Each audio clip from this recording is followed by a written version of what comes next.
October 2ನೇ ತಾರೀಕು ಮಹಾಲಯ ಅಮಾವಾಸ್ಯೆ, ಸರ್ವಪಿತೃ ಅಮಾವಾಸ್ಯೆ, ಚತುರ್ಗ್ರಹ ಒಂದು ಯೋಗ. ಅವತ್ತಿನ ದಿವಸ ಮಹಾಸೂರ್ಯಗ್ರಹಣ ಸಂಭವಿಸ್ತಾ ಇದೆ. ಮಕರ ರಾಶಿಯವರಿಗೆ ನಿಮ್ಮ ರಾಶಿಯಿಂದ 9ನೇ ರಾಶಿಯಲ್ಲಿ ಗ್ರಹಣ ಆಗ್ತಾ ಇರೋದ್ರಿಂದ ಏನೇನು ವಿಚಾರಗಳ ಪ್ರಭಾವ ಬೀರಲಿದೆ ಅಂತಂದ್ರೆ, ಮಕರ ರಾಶಿಯ ವೀಕ್ಷಕರೆಲ್ಲರಿಗೂ ಸಹ ವಿಠಲ್ ಭಟ್ ಮಾಡುವಂತಹ ನಮಸ್ಕಾರ ಹಾಗೂ ಚಾನಲ್ಗೆ ಸ್ವಾಗತ. ವೀಕ್ಷಕರೇ, ಮೊದಲೇ ಸಲ ಚಾನಲ್ ಬರ್ತಾ ಇದ್ದೀರಾ ಅಥವಾ ಹಲವಾರು ಬಾರಿ ಬಂದಿದ್ದೀರಾ, ಇನ್ನೂ ಸಬ್ಸ್ಕ್ರೈಬ್ ಮಾಡ್ಕೊಳ್ಳಿಲ್ಲ, ದಯವಿಟ್ಟು ಕೆಳಗಡೆ ಸಬ್ಸ್ಕ್ರೈಬ್ ಅಂತ ಬಟನ್ ಅಂತ ಸಬ್ಸ್ಕ್ರೈಬ್ ಮಾಡ್ಕೊಂಡು ಬೆಲ್ ಬಟನ್ ಹೊತ್ಕೊಂಡು ಆಲ್ ಅಂತ ಮಾಡ್ಕೊಳ್ಳಿ. ಫೇಸ್ಬುಕ್ ಅಲ್ಲಿ ನಮ್ಮ ವಿಡಿಯೋ ನೋಡ್ತಾ ಇದ್ದೀರಾ ಅಂದ್ರೆ ನಮ್ಮ ಪೇಜ್ ಅನ್ನ ಫಾಲೋ ಮಾಡ್ಲಿಕ್ಕೆ ದಯವಿಟ್ಟು ಮರಿಬೇಡಿ. ಪ್ರತಿಯೊಬ್ಬ ಮಕರ ರಾಶಿಯವರಿಗೆ ವಿಡಿಯೋ ರೀಚ್ ಆಗಬೇಕು. ಬಹಳ ಪ್ರಮುಖವಾದ ಇಂಪಾರ್ಟೆಂಟ್ ವಿಚಾರವನ್ನು ತಿಳಿಸ್ತಾ ಇದ್ದೇನೆ. ದಯವಿಟ್ಟು ವಾಟ್ಸಪ್, ಫೇಸ್ಬುಕ್, ಮೆಸೆಂಜರ್, ಟೆಲಿಗ್ರಾಮ್ ಎಲ್ಲ ಕಡೆ ಸಾಮಾಜಿಕ ಜಾಲತಾಣಗಳಲ್ಲಿ ನಿಮ್ಮ ಸ್ನೇಹಿತರ ಜೊತೆಗೆ, ನಿಮ್ಮ ಫ್ರೆಂಡ್ಸ್ ಗ್ರೂಪ್ಗಳಲ್ಲಿ, ವಾಟ್ಸಪ್ ಗ್ರೂಪ್ಗಳಲ್ಲಿ ಎಲ್ಲ ಕಡೆ ಶೇರ್ ಮಾಡಿ ವಿಡಿಯೋನ. ಈ ವರ್ಷದ 2024ನೇ ಇಸ್ವಿಯ ಕೊನೆಯ ಗ್ರಹಣ, ಮಹಾಸೂರ್ಯ ಗ್ರಹಣ ಅಕ್ಟೋಬರ್ 2ನೇ ತಾರೀಕು ಮಹಾಲಯ ಅಮಾವಾಸ್ಯೆ, ಸರ್ವಪಿತೃ ಅಮಾವಾಸ್ಯೆ, ಚತುರ್ಗ್ರಹ ಒಂದು ಯೋಗ. ಅವತ್ತಿನ ದಿವಸ ಮಹಾಸೂರ್ಯಗ್ರಹಣ ಸಂಭವಿಸ್ತಾ ಇದೆ. ಈ ಒಂದು ಗ್ರಹಣ ಭಾರತದ ಕಾಲಮಾನದ ಪ್ರಕಾರ ರಾತ್ರಿ 9 ಗಂಟೆ 17 ನಿಮಿಷ, ರಾತ್ರಿ 9 ಗಂಟೆ 13 ನಿಮಿಷಗಳಿಂದ ಮರುದಿನ ಬೆಳಗ್ಗೆ 3 ಗಂಟೆ 17 ನಿಮಿಷಗಳ ತನಕ ಈ ಒಂದು ಗ್ರಹಣ ಸಂಭವಿಸ್ತಾ ಇದೆ ಭಾರತದ ಕಾಲಮಾನದ ಪ್ರಕಾರ. ಸೊ ರಾತ್ರಿ ಸಂಭವಿಸುವ ಸೂರ್ಯಗ್ರಹಣಗಳು, ಹಗಲಿನಲ್ಲಿ ಸಂಭವಿಸುವ ಚಂದ್ರಗ್ರಹಣಗಳು ನಮಗೆ ಕಾಣೋದಿಲ್ಲ. ಆದ್ದರಿಂದ ಭಾರತದಲ್ಲಿ ಆಚರಣೆ ಇಲ್ಲ. ಇನ್ನು ಆಚರಣೆ ಇಲ್ಲ ಅಂದ್ರೆ ಎಲ್ಲಿ ಕಾಣಿಸ್ತಾ ಇದೆ ಅಂತಂದ್ರೆ, Brazil, Argentina, Mexico, Antarctica, New Zealand, ಪೇರು, ಹಲವಾರು ಬೇರೆ ಬೇರೆ ಇತರೆ ದೇಶಗಳಲ್ಲಿ ಕಾಣಿಸ್ತಾ ಇದೆ, ಅಥವಾ ಖಂಡಗಳು ಹೇಳ್ತೀರಾ ಆ ಒಂದು ಜಾಗಗಳಲ್ಲಿ ಕಾಣಿಸ್ತಾ ಇದೆ. ಅಲ್ಲಿಂದ ಏನಾದ್ರು ನೀವು ವಿಡಿಯೋ ನೋಡ್ತಾ ಇದ್ರೆ ಅಂದ್ರೆ ನೀವು ಆಚರಣೆ ಮಾಡಬೇಕಾಗತ್ತೆ. ಅಫ್ಕೋರ್ಸ್ ನೀವು ಮಾಡಲ್ಲ, ಪ್ರಶ್ನೆ ಬೇರೆ. ಬಟ್ ಇಲ್ಲಿ ಭಾರತದಲ್ಲಂತೂ ನಿಮಗೆ ಆಚರಣೆ ಇಲ್ಲ ಅಂದ್ರೆ ಏನು, ಮೂರು ಸಲ ಸ್ನಾನ ಮಾಡೋದು, ಗ್ರಹಣ ಆದಿ ಮಧ್ಯ ಅಂತ್ಯ 3 ಸಲ ಸ್ನಾನ ಮಾಡೋದಿರಬಹುದು, ಅಥವಾ ಉಪವಾಸ ಇರುವಂಥದ್ದು ಇರಬಹುದು, ಹೊರಗಡೆ ಹೋಗಬಾರ್ದು ಅನ್ನುವಂಥದ್ದು ಇರಬಹುದು, ದರ್ಭೆ ಹಾಕಿಡಬೇಕು ಅನ್ನುವಂಥದ್ದು ಇರಬಹುದು. ಅವೆಲ್ಲ ಏನೂ ಇಲ್ಲ. ಆದರೆ ಪ್ರಭಾವ ಇರುತ್ತೆ. ಶುಭಾಶುಭ ಪ್ರಭಾವಗಳು ಅನುಭವಿಸಲೇಬೇಕು. ಎಲ್ಲೋ ಗ್ರಹಣ ನಡೆದ್ರೆ ನಮ್ಗೇನು ಕಾಣಿಸಲ್ವಲ್ಲ, ಅದ್ರ ಪ್ರಭಾವ ಇಲ್ಲ ಅಂದ್ರೆ ಇಲ್ಲ. ಎಲ್ಲೋ ಯುಕ್ರೇನಲ್ಲಿ ಯುದ್ಧ ಆದ್ರೆ ನಮ್ಗದ್ರ ಪ್ರಭಾವ ಇಲ್ವೇ? ಎಲ್ಲೋ ಇಸ್ರೇಲಲ್ಲಿ ಯುದ್ಧ ಆದರೆ, ಅಮೆರಿಕಾದಲ್ಲಿ, ರಷ್ಯಾದಲ್ಲಿ ಯುದ್ಧ ಆಗ್ತಿದ್ರೆ ನಮಗೆ ಪ್ರಭಾವ ಬೀರಲ್ವೇ? ನಾಳೆ ದಿವಸ ಅಲ್ಲೆಲ್ಲೋ ಅಮೆರಿಕಾನೋ, ಚೈನಾನೋ, ರಷ್ಯಾನೋ ಹೊಡೆದಾಡ್ಕೊಂಡ್ರೆ ನಮಗೂ ಪ್ರಭಾವ ಆಗುತ್ತೆ. ಯಾಕೆ? ತೈಲ ಬೆಲೆಗಳಲ್ಲಿ ವ್ಯತ್ಯಾಸ ಆಗುತ್ತೆ, ಡಾಲರ್ ಬೆಲೆಗಳಲ್ಲಿ ವ್ಯತ್ಯಾಸ ಆಗುತ್ತೆ, ಪ್ರಭಾವ ಬಿದ್ದೇ ಬೀರುತ್ತೆ. ಹಾಗೆ ಖಂಡಿತವಾಗಿ ಇದರ ಪ್ರಭಾವ ಇರುತ್ತೆ.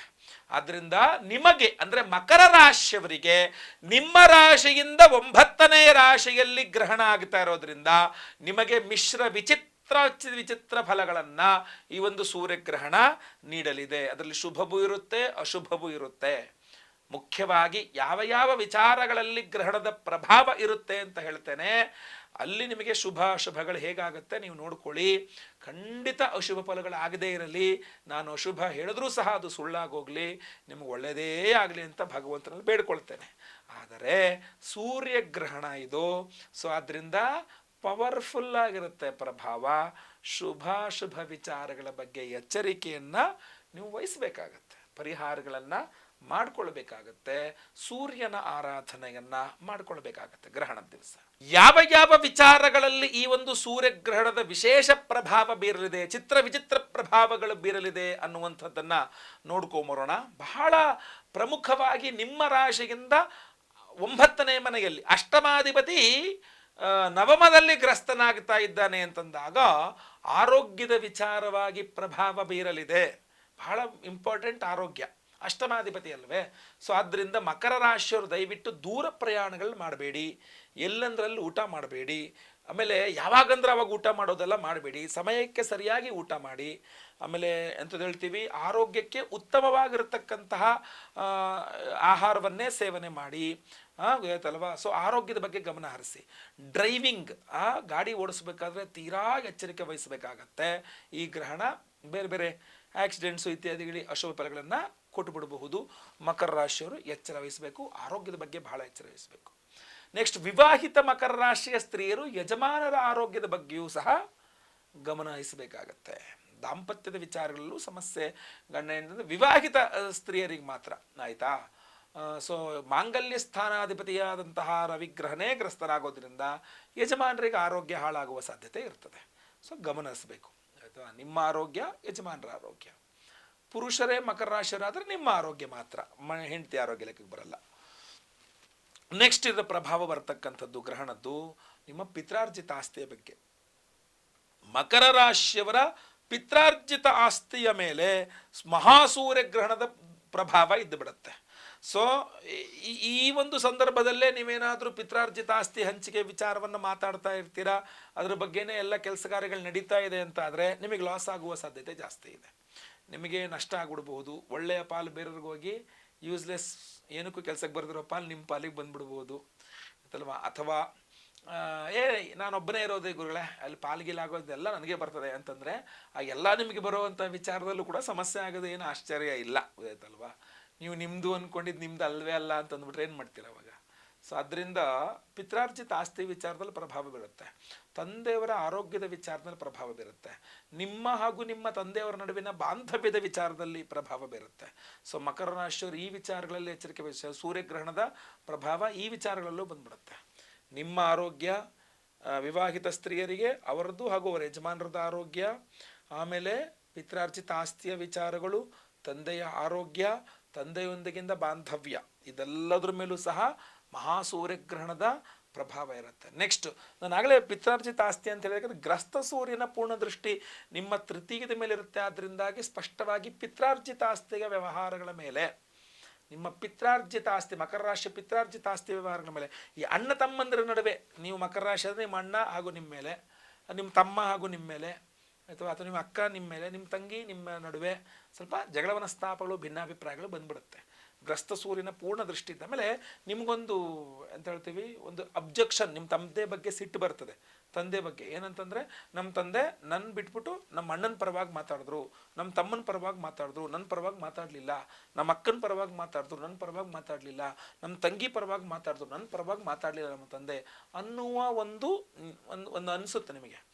ಸತ್ಯ ಆಗಿರಬೇಕು ಅಂತಲ್ಲ, ಬಟ್ ನಿಮಗೆ ಅನಿಸುತ್ತೆ, ಸಿಟ್ಟು ಬರುತ್ತೆ ತಂದೆಯವರ ಮೇಲೆ. ಹಾಗೆ ಮಾಡಬೇಡಿ. ತಂದೆಯವ್ರನ್ನ ಪ್ರೀತಿಯಿಂದ ಮಾತಾಡಿಸಿ. ಇದೆಲ್ಲ ಆಸ್ತಿ ಇತ್ಯಾದಿಗಳೆಲ್ಲ ಯಾವುದೂ ಶಾಶ್ವತ ಅಲ್ಲ ಆಯ್ತಲ್ವಾ. ಸೊ ಹಿರಿಯರು ಏನೋ ತೀರ್ಮಾನ ತಗೊಂಡಿರ್ತಾರೆ, ಅವ್ರ ಅನುಭವಕ್ಕೆ ತಕ್ಕಂತೆ ತಗೊಂಡಿರ್ತಾರೆ. ನೀವು ಸಂಪಾದನೆ ಮಾಡ್ಕೊಳ್ಳಿ, ಏನು ತೊಂದರೆ ಇಲ್ಲ ಆಯಿತಾ. ಸೊ ಆದ್ದರಿಂದ ಬಹಳ ಪ್ರಮುಖವಾಗಿ ನೀವು ಈ ಸಹೋದರ ಸಹೋದರಿಯರ ನಡುವಿನ ಬಾಂಧವ್ಯ, ಪಿತ್ರಾರ್ಜಿತ ಆಸ್ತಿ, ತಂದೆಯ ಆರೋಗ್ಯ, ಆಮೇಲೆ ನಿಮ್ಮ ಆರೋಗ್ಯ, ವಿವಾಹಿತ ಸ್ತ್ರೀಯರಿಗೆ ಯಜಮಾನರ ಆರೋಗ್ಯ, ಇದೆಲ್ಲದರ ಮೇಲೂ ಮಕರ ರಾಶಿಯವರು ಗಮನಿಸಬೇಕು. ಜೊತೆಗೆ ಏನೋ ಒಂದು ಕಳ್ಕೊಳ್ತೀರಾ ಅನ್ನುವಂಥದ್ದಂತೂ ಸ್ಪಷ್ಟವಾಗಿ ಕಂಡು ಬರ್ತಾ ಇದೆ. ವ್ಯಕ್ತಿಗಳನ್ನು ಕಳ್ಕೊಂತೀರೋ, ವಸ್ತುಗಳನ್ನು ಕಳ್ಕೊತೀರೋ, ಅಧಿಕಾರವನ್ನು ಕಳ್ಕೊತೀರೋ, ಅವಕಾಶಗಳನ್ನು ಕಳ್ಕೊತೀರೋ, ಏನು ಕಳ್ಕೊತೀರಾ ಅನ್ನೋದ್ರ ಬಗ್ಗೆ ಹೆಚ್ಚಿನ ಸ್ಪಷ್ಟತೆ ಇಲ್ಲ. ಬಟ್ ಏನೋ ಕಳ್ಕೊಂತೀರಾ ಅನ್ನೋದು ಬಹಳ ಸ್ಪಷ್ಟವಾಗಿ ಕಂಡು ಬರ್ತಾ ಇದೆ. ಸೊ ನಿಮ್ಮ ಬಂಗಾರದ ಆಭರಣಗಳಿರಬಹುದು, ಪ್ರಮುಖವಾದ ಆಸ್ತಿ, ಕಾಗದ ಇತ್ಯಾದಿ ಯಾವ್ದಾದ್ರು ಚೆಕ್ಕು ಇತ್ಯಾದಿ ಕಾಗದ ಪತ್ರಗಳಿರಬಹುದು, ಮೊಬೈಲ್ ಇತ್ಯಾದಿ ಉತ್ಪನ್ನಗಳಿರಬಹುದು, ವಾಹನಾದಿಗಳಿರಬಹುದು. ಸ್ವಲ್ಪ ಕೇರ್ಫುಲ್ ಆಗಿ ಇಟ್ಕೊಳ್ಳಿ ಮಕರ ರಾಶಿಯವರು. ಸೂರ್ಯಗ್ರಹಣದ ದುಷ್ಪ್ರಭಾವ ಖಂಡಿತವಾಗಿ ಈ ವಿಚಾರಗಳ ಬಂದೇನೋ ಕಳ್ಕೊಂಡ್ಬಿಟ್ರೆ ಅದರಿಂದ ಬೇಡ. ಸೊ ಪರಿಹಾರ ಬಹಳ ಮುಖ್ಯ. ಸಿಂಪಲ್ ಪರಿಹಾರ ಮೊದಲನೇದಾಗಿ ಹೇಳ್ಬಿಡ್ತೀನಿ ನಾನು ನಿಮಗೆ.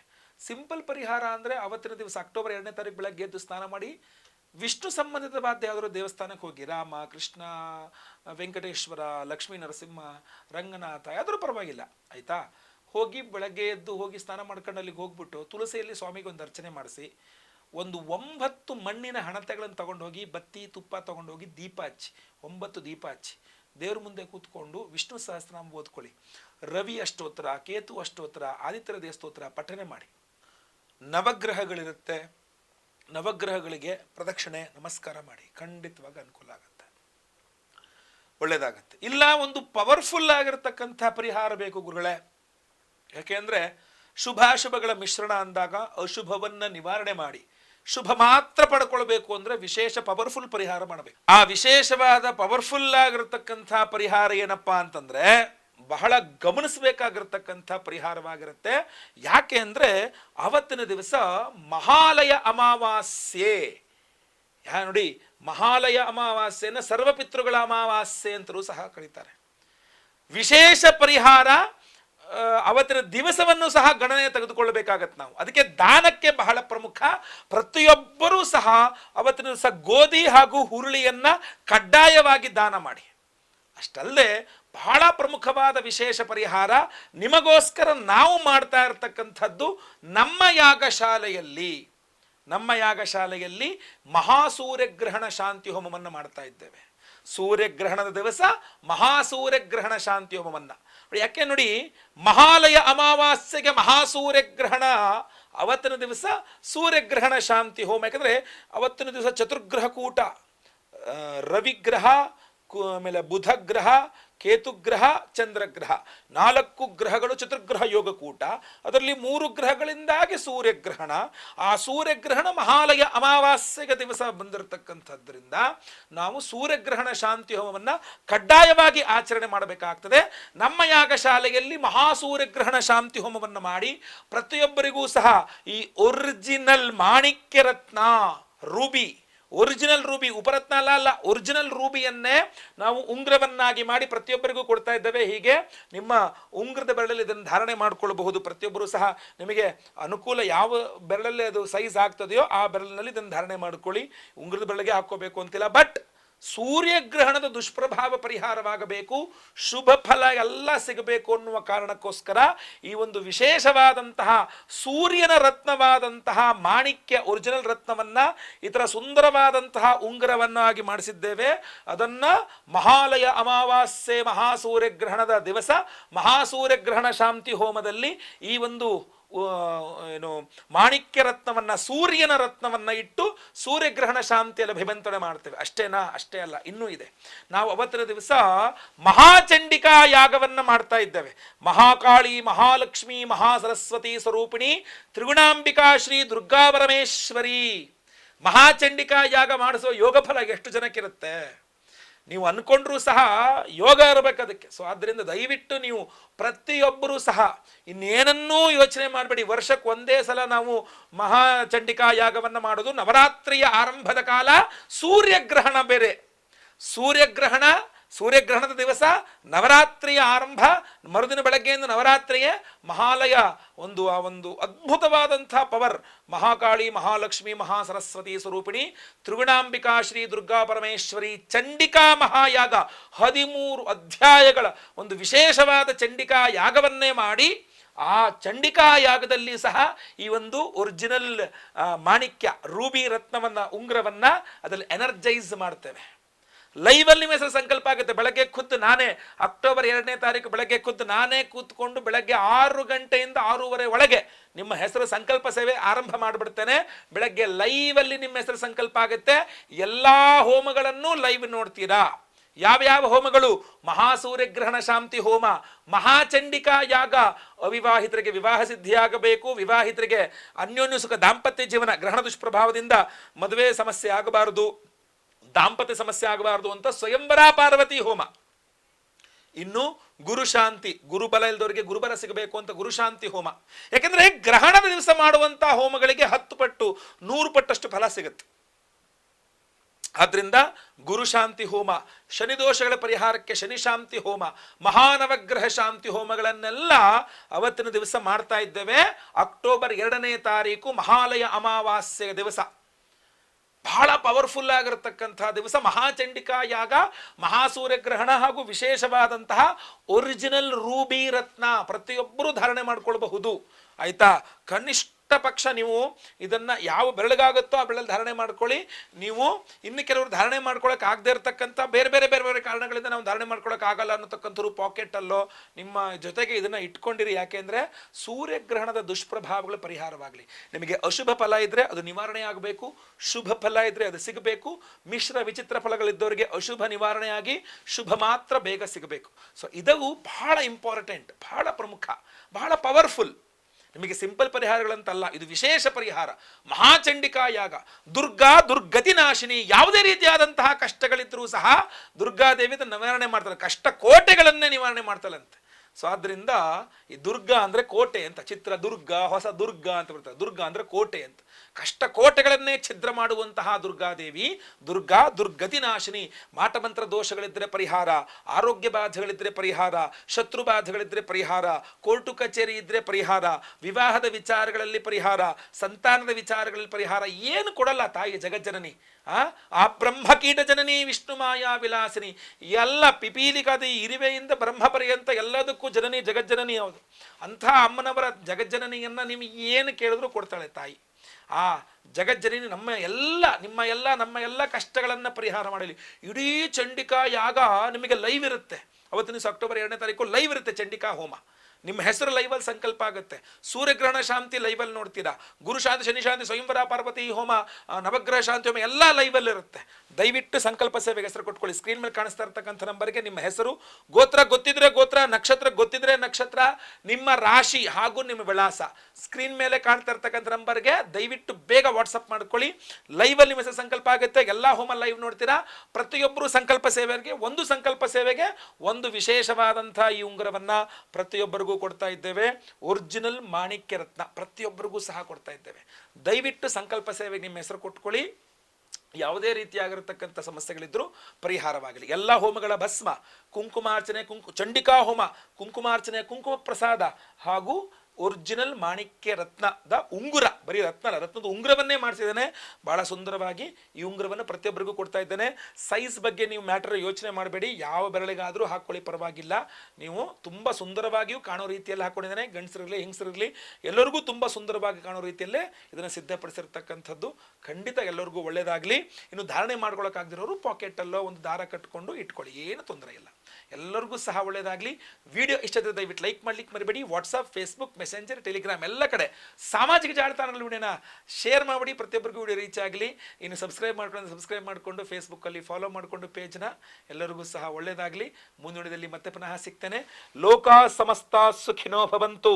ನಾರಾಯಣ ನಾರಾಯಣ ನಾರಾಯಣ.